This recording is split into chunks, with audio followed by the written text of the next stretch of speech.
And we'll go into a small amount of cad yellow and sap green. And I'm going to add a little bit of brown to that, Van Dyke brown to it to dull it. Don't want it too bright. Hello everyone, welcome back to my series of A Tribute to Mastery, where I'm recreating paintings by famous artists, and right now I'm doing Bob Ross.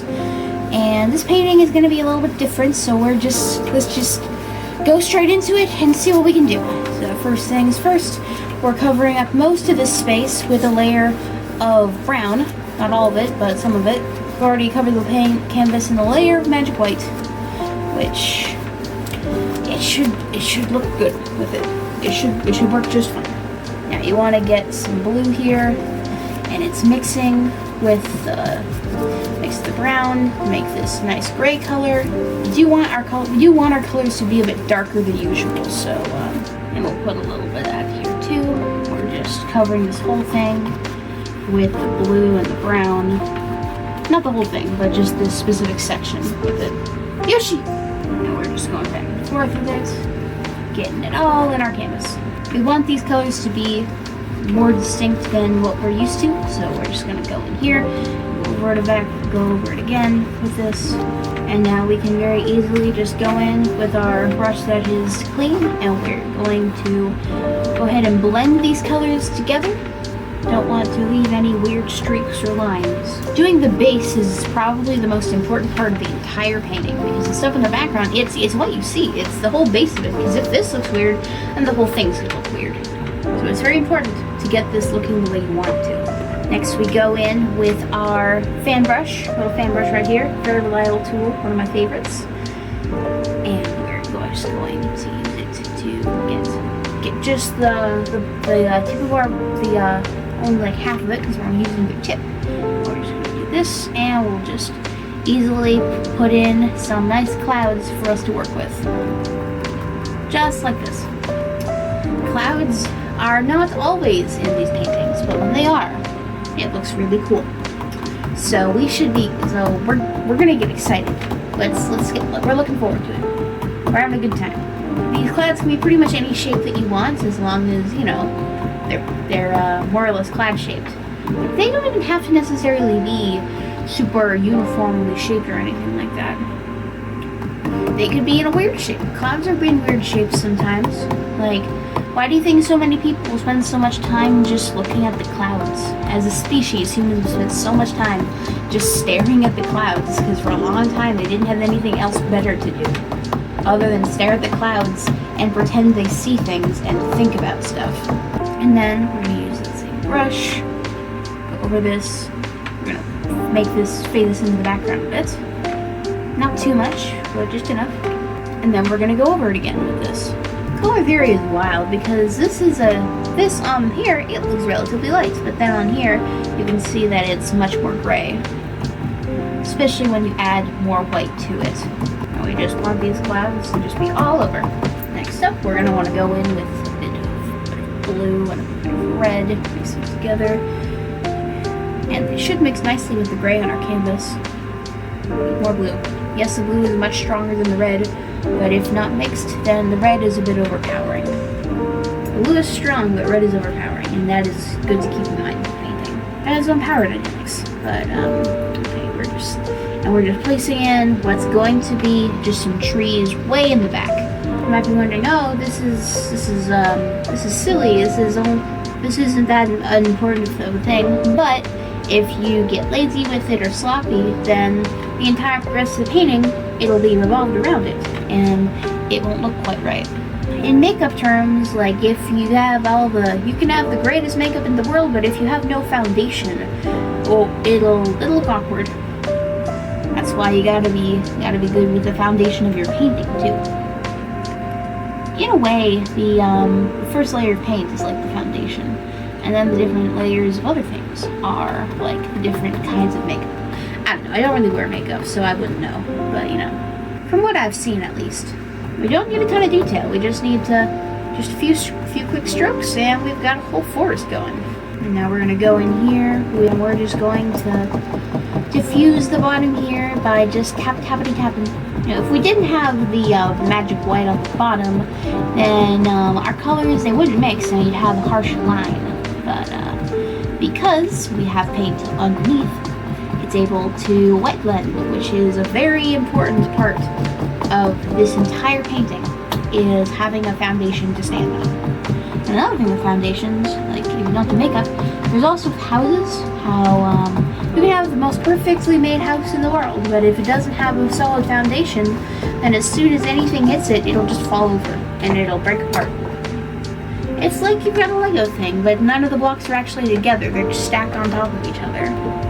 And then all of a sudden they just break apart. And then we're gonna go in with just some straight blue, quite a bit darker here. And we're going to, right here where the mist is, we're gonna put in a layer more trees, make them blue. Okay, maybe not entirely blue. We need a little bit of red here. Just a little bit though, because the red is, like I said, quite overpowering. This one is very much more of a grape purple. Who knew? And we can just layer it here. This one's more of a, almost magenta-ish, and this one is much more of an actual purple. More of a violet than, or maybe more of an indigo? I don't know. Definitely not. More of a grape. Which, at least, like, when people think of the flavored grape. Actual grapes are, well, they're called red grapes for a reason. I don't know. You know, the thing about grapes is nothing flavored grape ever actually tastes like grape. Which, is pretty weird. I mean, there's a lot of stuff like that. Watermelon is a bit too, watermelon is mostly, well, water. It's vaguely sweet, but it does not taste like watermelon candy. You know, a lot of stuff doesn't taste like what it's actually flavored off of. Unless it's a citrus thing, which is weird. Like, orange flavored stuff typically actually does have what kind of tastes like orange. And lemon and lime, but nothing else, which is really, really weird. We can even, okay, and back to the painting, we can even go up here, and we can add a really tall painting. Not tall painting, sorry, a tall tree. Really tall tree. Painting is not quite. Painting's no taller than any other painting that we've made. Except for the 1,000 subscribers one, which you should go watch, by the way, if you haven't. It's pretty cool. You get to see some of my original work. Hashtag not sponsored. By myself. Never mind, forget I said that. Next we're gonna go in with, we got some green. And we'll mix that with a bunch of yellow. We want this to be like a lime-ish color. And we're gonna start just putting that in down here. More yellow than anything else. I want this to be under here, right here. You don't want to go over these layers too much, because then the colors, they will start to mix together and you will lose your variety. But just like this, it works okay. Now what if we took that reddish color and mixed a little bit of brown into it? Or blue. We want to frame this part with it. We can go up in here, just like this. Then we're going to go with some more yellow, bit of red too. Need some more red in here. I want this to be almost fiery, like an orange. Well, not like an actual orange. Oranges don't tend to be fiery or spicy, but they do tend to be orange.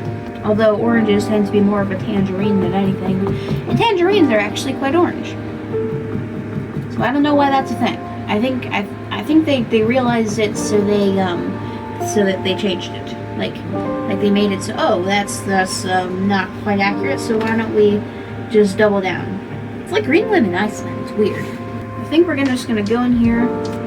We're gonna give us some more brown to play in. This needs to be mostly just brown, so we're going to just go ahead and paint this in. Maybe add a little bit of texture. Now we can add a bit of this on top of this, and we'll free up some more space here. Okay, we're just gonna add some more space in here. Maybe a little hill-like area, maybe. That's fun. Hills are nice. I like hills sometimes. Then we're gonna use our brown, and we'll go about here. And we're just gonna we'll put in a little house. Yeah. With our line brush. Maybe somebody's crazy enough to live in this little area we've created. Why not? And we can use our brownish, whitish. Color this in here. Even go in with a bit of red here.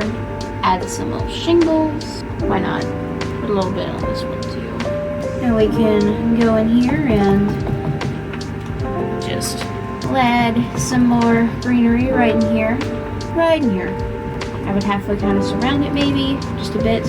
Using this as a sort of base. And what if I just went in with some brown here and just like this, and we made a little road for that. Now we can go here and just sort of halfway make it look like it's always been there and not something we just brought into the world. And I think this one's, we need some here. So I'm gonna go in here and I'll just drag this up. And I'll just use some green and some brown, mix it a bit here. And we can just start bringing this in. Bring in a little tree guy. Bring in a big tree. Could be Robert. Let's get some red here. And we can put another one right here. It's a bit shorter. It's chilling with its tall friend. The big one is Robert, and the small one is his short tree friend that always seems to show up. Of course, we'll put in here some red. And we can even go in here with our fan brush, and we can instantly bring this together a bit by pulling up. Just like with water, we can pull up on the ground and easily, especially if we get some actual green on there, and we can pull in some grass. This is something I figured out by myself, but I hope you can find some use for it too. But like I said, this is definitely a bit of a different painting than we're used to, but that's okay. So now I'm going to find a nice place and sign the painting. Oh yes, alright. With the red. Alright.